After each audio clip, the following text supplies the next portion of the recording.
La tête.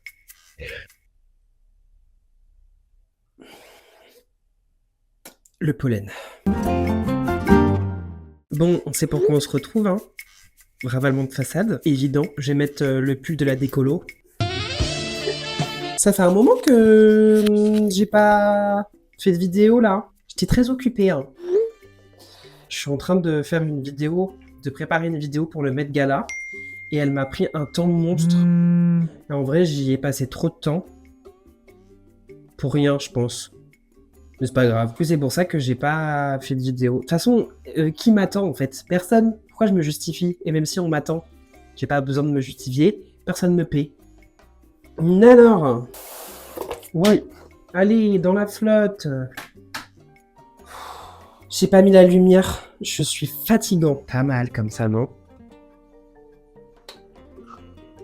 Donc, aujourd'hui, je vais me raser les cheveux. J'aimerais bien ne pas faire de décolo, parce que j'ai la flemme. Mais il y a tout qui se casse la gueule! Puis je sais pas ce qui est tombé, et je sais pas où c'est. Pratique. Bon, une tondeuse à fil, ça arrange pas mes histoires, ça.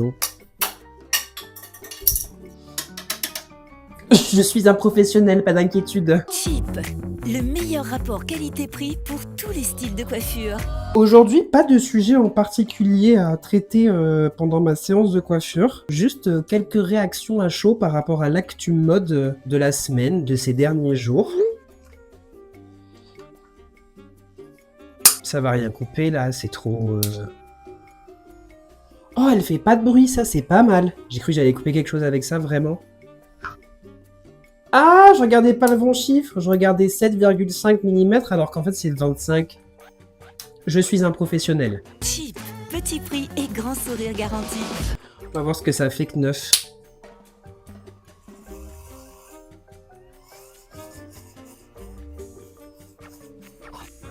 Si c'est court, hein. Je fais ça encore une fois toutes les semaines, 2 semaines. Non, je fais pas ça toutes les semaines, j'abuse. Et à chaque fois, je me dis, c'est quelle longueur que j'aime bien? Faut grandir en fait à un moment donné. Après, ce qui est bien, c'est qu'il n'y a rien de dramatique, hein, c'est des cheveux. Chip. Bon, ça pourrait être dramatique pour certaines personnes, mais ça ne l'est pas pour moi. Heureusement, vu ce que j'en fais. Alors ouais, l'actu de la mode, mais trop bien cette tondeuse par contre, parce que je peux parler en même temps. Ça, c'est le bonheur. L'actu de la mode... Aïe!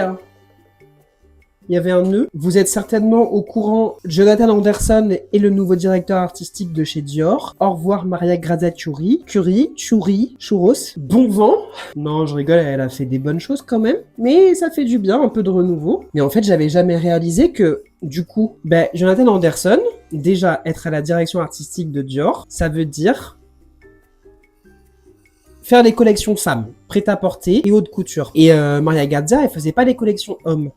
Je crois que le dernier qui faisait les collections hommes, c'était Kim Jones. On adore. Et là, je sais pas pour quelle raison, ils ont décidé que Jonathan Anderson, il allait faire aussi les collections hommes. Ça veut dire que dans l'année, le petit Jonathan, il va faire 4 collections femmes, prêt-à-porter, 4 collections hommes, prêt-à-porter, et 2 collections de couture. Ce qui fait 10 collections pour Dior à l'année. Ensuite, il faut sachez que Jonathan Anderson, il a sa propre marque, éponyme, pour laquelle il fait 6 collections par an. 3 hommes, 3 femmes, je crois. En prêt-à-porter, non, il fait pas de l'homme. Je sais pas. Donc là, ça fait Dior plus sa propre marque, ça fait 16 collections par an, ok. Et en plus de ça, il a décidé de faire une collaboration avec Uniqlo, avec sa propre marque. Il y aura 2 collections par an. Le monsieur va tout simplement sortir 18 collections par an. Alors ça nous rappelle la performance de notre cher Karl, paix à son âme. Chip. Ah, j'ai retrouvé ce que j'ai fait tomber. Qui réalisait je ne sais pas combien de collections par an entre Chanel et Fendi. Mais là, je crois que c'est plus que Karl. Je trouve que c'est trop. Merci pour cette information. Non, mais très sérieusement, je trouve que c'est trop pour une personne. Je parle ne serait-ce que mentalement, en fait. 18 collections par an, c'est du délire, en fait. Dior, c'est pas des petites collections, hein. Il n'y a pas de 30 looks dans la collection, c'est des collections avec 60 looks. C'est de la folie de faire ça à une seule personne. Alors je sais bien qu'il est accompagné, mais franchement, c'est un truc, pour moi c'est vraiment de la pure folie. Donc je trouve que c'est de la pure folie en termes de santé mentale, je trouve que c'est de la pure folie en termes de créativité parce que je vois pas comment on peut être créatif en assurant 18 collections par an. La créativité ça demande du temps. peu importe qu'on soit un génie ou pas, la créativité, ça demande du temps. Faire des choses belles, mais surtout intéressantes, ça demande du temps. Et on n'est pas des machines, en fait. Si vous voulez faire 18 collections par an, demandez à ChatGPT. Mais demandez pas à un humain de faire ça. Franchement. Et en fait, ils vont nous le saigner, le Jonathan, alors qu'il fait. Merde. Alors que c'est dommage. Bon, au-delà du fait que personnellement j'adore son travail, je pense que objectivement c'est quand même quelqu'un qui fait du très bon travail, qui a fait du très bon travail chez Loewe et qui fait du très bon travail pour sa propre marque. Mais là, avec autant de travail, il va s'épuiser en fait. Il va s'épuiser, c'est sûr. C'est un humain, à moins que ce soit un Illuminati, un reptilien, peut-être que c'est un reptilien.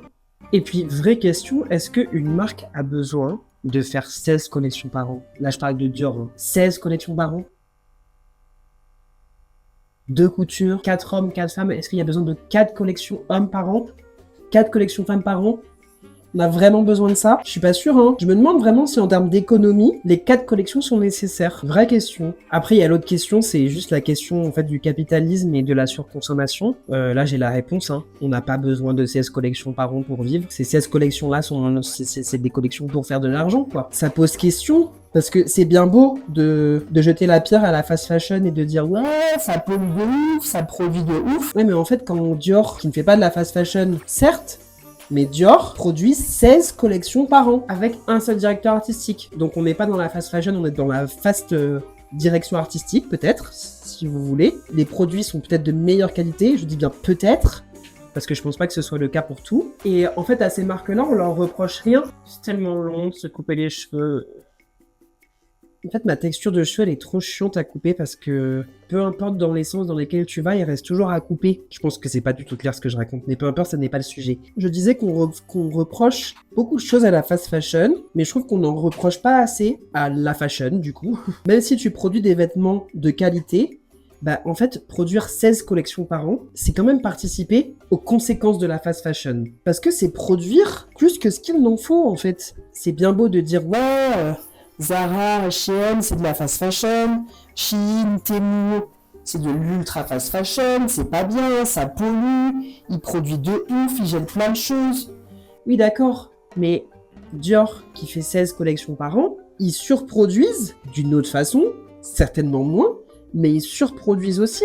Et je pense qu'ils en jettent pas mal des choses aussi, hein. Ils doivent en brûler quelques-unes des choses. Je pense qu'il y a quand même quelque chose à repenser sérieusement. Je suis pas le premier à dire ça, hein. Mais disons que c'est un peu juste survolé, je trouve. Il y a eu un moment où il y a plusieurs marques qui se sont réunies pour faire une espèce de Fashion Week alternative en repensant le calendrier de la Fashion Week. Je me souviens, il y avait GmbH qui y avait contribué et d'autres, hein, mais j'ai retenu que celle-là parce que j'adore. Et ce truc-là n'existe plus, j'ai l'impression. Ça a juste été un truc comme ça et puis c'est passé à la trappe parce qu'au final, ça doit pas être assez lucratif. Donc tout ça pour dire que c'est très bien de remettre en question les marques de fast fashion. Ne partons pas du principe que les marques qui ne sont pas de la fast fashion sont parfaites dans cette histoire de fast fashion. C'est pas mal la fast direction artistique, comment on pourrait appeler ça? La fast création, fast creation. Enfin, littéralement, on demande à Jonathan, là, avec ses 18 collections par an, on lui demande d'être ChatGPT, quoi. C'est-à-dire de produire comme de produire industriellement, mais quand je dis industriellement, c'est au sens de la machine, quoi, de la créativité. Et après, on reproche au directeur artistique et directrice artistique qu'en fait, au final, ils font la même chose. Moi, le premier, hein. Bah ouais, mais en même temps, quand tu dois produire 16 collections par an, il y a un moment donné où tu t'essouffles, et à un moment donné où tu reprends automatiquement des recettes qui fonctionnent, qui se ressemblent de collection en collection. C'est humain en fait. C'est humain parce que ce qu'il leur est demandé est inhumain. Vous vous rendez compte le temps que je mets à couper si peu de cheveux? Donc voilà, Jonathan Anderson, bon courage à toi. Je suis très curieux de ce que ça va donner par contre, vraiment. Aucun doute que ce sera beau. Si à un moment donné ça va pas, plaide le burn-out, hein. Tout le monde comprendra. Personne ne t'en voudra. Et par contre, du coup, comme Maria, elle quitte Dior, on sait pas où elle va aller encore, hein. Et franchement, là, il y a tout est casé, là. Toutes les maisons, elles ont leur DA, donc il y a plus de place. Mais du coup, ça veut dire que là, male power, en fait. Parce qu'il y a des hommes partout, hein. Chanel, c'est Mathieu Blasi. Balenciaga, Pierre Paolo. Dior, Jonathan Anderson. Louis Vuitton, Pharrell Williams. C'est quoi les autres grosses marques, là? Ah, Gucci Demna. Givenchy, c'est... comment elle s'appelle? Givenchy, c'est une femme. Elle a fait sa première collection là, cette année, là. Je sais plus comment elle s'appelle. Donc, il reste quand même des femmes, mais il en reste pas beaucoup. Hein. Après, il y a Fendi, bon, ben, femme aussi. Prada, femme aussi. Mais en tout cas, dans les maisons françaises, il y a presque plus de femmes, en fait. Il y en a plus. Qu'est-ce qui est chez Rabanne? Je sais plus. Je suis vraiment quelqu'un de très informé. Hein. Bon, en tout cas, bref, je sais que les femmes se font rares dans les postes de direction artistique. Et ça, c'est pas une bonne chose. Les RH, là, il s'agirait de revoir votre politique d'égalité des sexes et des genres. D'autant plus que Maria, je sais vraiment pas où est-ce qu'elle va aller. Je pense qu'elle va aller en vacances, en fait. Parce que tout est pris, là. La tondeuse, elle est brûlante.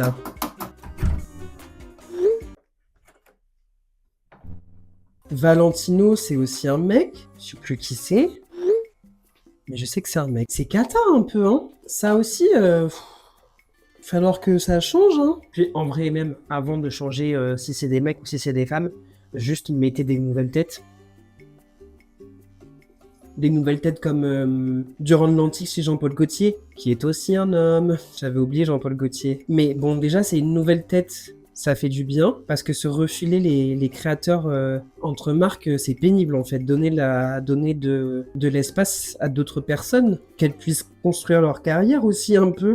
Et faites un effort pour mettre des femmes de temps en temps. Une femme chez Vuitton, ce serait pas mal, non? Je pense que ça ferait du bien. Je sais pas pourquoi Vuitton, j'ai envie qu'il y ait une femme. Et puis, en parlant de fast fashion, de surproduction, tout ça, j'ai vu qu'il allait avoir une Slow Fashion Week pour la première fois. Si mes souvenirs sont bons, c'est un truc qui est organisé par le collectif Baga, je crois. J'aime beaucoup l'idée. En gros, c'est assez évident, hein. Slow Fashion Week, c'est une Fashion Week qui est faite avec des marque éco-responsable. Mais c'est vraiment Fashion Week sérieuse. C'est pas juste un petit marché comme ça alternatif. Il va y avoir des défilés et tout, et qu'avec des marques qui sont éco-conscientes dans leur façon de créer et de penser la mode. Pas mal comme initiative.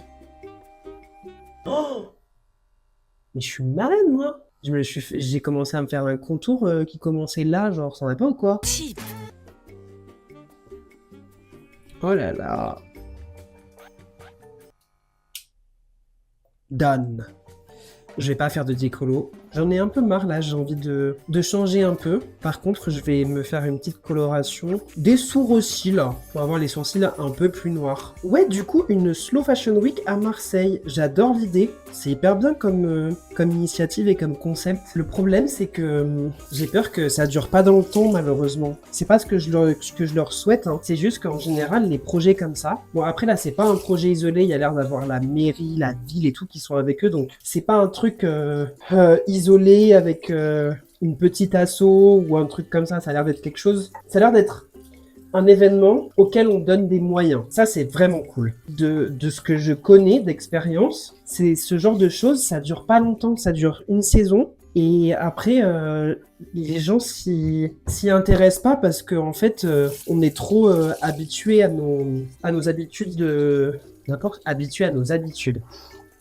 On est trop habitué à nos méthodes de consommation. Et en fait, pour changer ça, il faut se rééduquer. Et se rééduquer, c'est ce qu'il y a de plus complexe.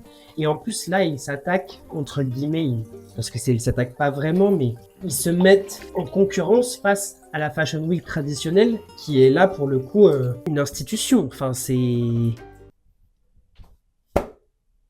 la Fashion Week, quoi. Donc j'espère pour eux que ça va bien marcher. Pas que pour eux d'ailleurs, j'espère pour notre planète aussi que ça va bien marcher. Parce que on a besoin des marques comme ça éco-responsables. Et on a besoin d'un format qui vienne un peu bousculer la Fashion Week traditionnelle. Parce que les traditions, pour qu'elles évoluent dans le bon sens, faut les bousculer, hein. Et la Fashion Week, ça fait bien longtemps qu'elle n'a pas été bousculée.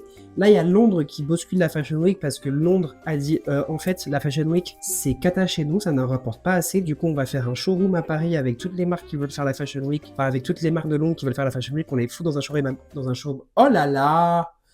Toutes les marques de la Fashion Week, toutes les marques de Londres qui veulent faire la Fashion Week, on les fout dans un showroom à Paris. Pendant la Fashion Week de Paris, ce sera plus pertinent.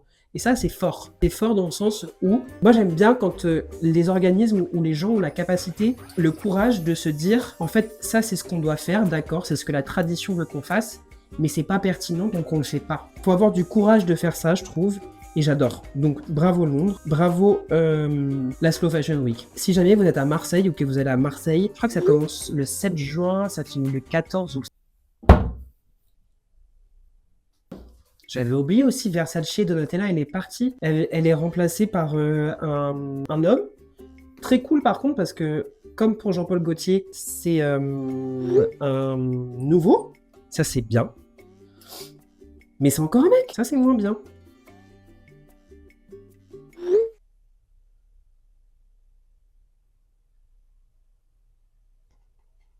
Oui, parce que les trucs de... Moi je pense pas que... Enfin, c'est compliqué. On sait bien que les trucs alternatifs comme ça, comme les Fashion Week éco-responsables et tout, ça prend pas. Je sais pas pourquoi ça prend pas. Parce que c'est pas traditionnel et du coup ça perdure pas.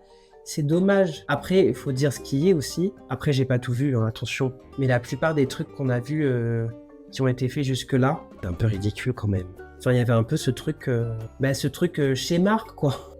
Et bon... un peu marché, un peu école de mode, et ça on n'aime pas trop. Disons que ça rivalise pas avec la Fashion Week. Pour que ce soit vraiment pris au sérieux, il faudrait que créativement, en termes de format, il faudrait que ça dépasse la Fashion Week. Il faudrait que ce soit plus novateur, que les marques qui soient présentées proposent des trucs incroyables pour dépasser le traditionnel. C'est pas juste, hein, mais c'est le jeu. Pour dépasser quelque chose qui est installé depuis longtemps, il faut mettre la barre hyper haut. Et jusque-là, j'ai l'impression que ces initiatives-là n'ont pas réussi à le faire. Mais j'espère que cette fois, ça va marcher. Franchement. C'est parti pour 2 minutes.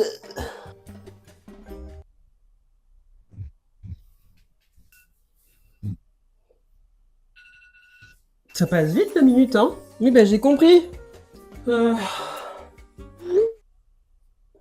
J'hésite quand même à faire une décoloration parce que, en fait, l'entre-deux, quand je me décolore les cheveux, mes petits cheveux là devant, ils restent blancs pendant hyper longtemps parce qu'ils mettent beaucoup de temps à repousser. Et puis bon, il reste quand même des petites longueurs où c'est blanc, quoi. Pas ouf. Mais en même temps, il y a un petit côté poivre et sel, un petit côté je vieillis. Puis alors cette barbe là que j'ai recolorée et qui est toujours...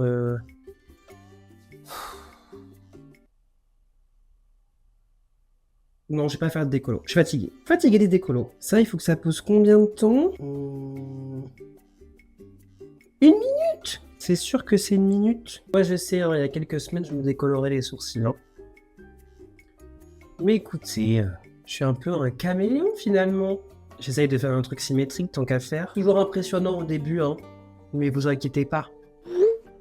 Ce sera pas aussi noir. Et dire qu'à une époque, il y avait des gens qui sortaient avec les sourcils comme ça. On en a toujours d'ailleurs. Pas mal. Et c'est parti pour 1 minute.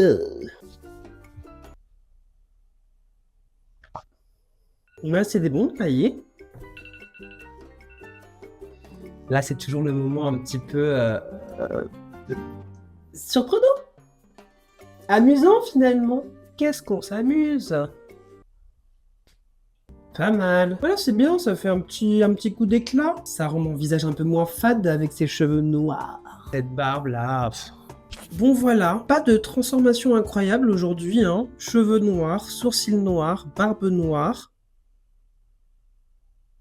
Barbe rousse, c'était ça la rêve que j'avais en tête. Écoutez, le goût des choses simples, de temps en temps, ça fait du bien. Pas de réflexion philosophique profonde non plus. Pareil, le goût des choses simples, ça fait du bien. Merci d'avoir passé ce moment avec moi. Bye.